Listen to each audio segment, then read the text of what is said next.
એકાદો પ્લેયર આપો ને ભાઈ. સિરિયસલી તમારે અમારી પાસેથી પ્લેયર જોઈએ છે?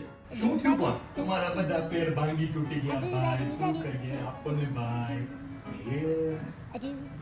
ખાલા છે ને તમારો? થાલા હજી રિપેર નથી થતો.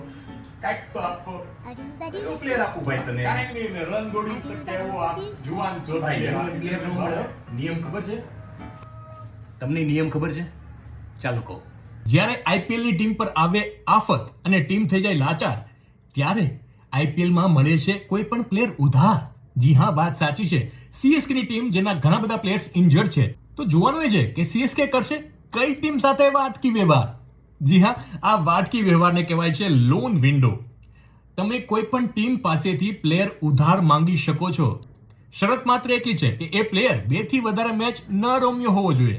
અને આ વિન્ડો, ધ લોન વિન્ડો, ત્યારે લાગુ પડે છે જ્યારે બધી ટીમો આઈપીએલ માં મિડ સિઝન હોય. એટલે કે બધી ટીમોએ 7 મેચ રમી લીધી હોય ને, ત્યારે આ નિયમ લાગુ પડે છે. અને એમાં પણ એક અઘરો નિયમ એવો છે કે જે પ્લેયરને તમે ખરીદીને લાવ્યા છો ને, એટલે ઉધાર લાવ્યા છો ને, ઉધાર માંગીને, એ પ્લેયર એની ટીમ સામે મેચ નહીં રમી શકે.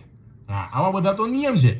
વાત આખી ત્યાંથી આવી છે કે સીએસકે ની ટીમ એક પછી એક લોકો ઇન્જર્ડ થઈ રહ્યા છે, ત્યારે આર અશ્વિને આ પ્રશ્ન ઉઠાવ્યો છે કે ભાઈ જલ્દી જ તમે આ આઈપીએલ લોન વિન્ડોનો ઉપયોગ કરી અને એક સારો પ્લેયર આરસીબી માંથી વિવાન મલ્હોત્રા કરીને છે, એને લઈ આવો.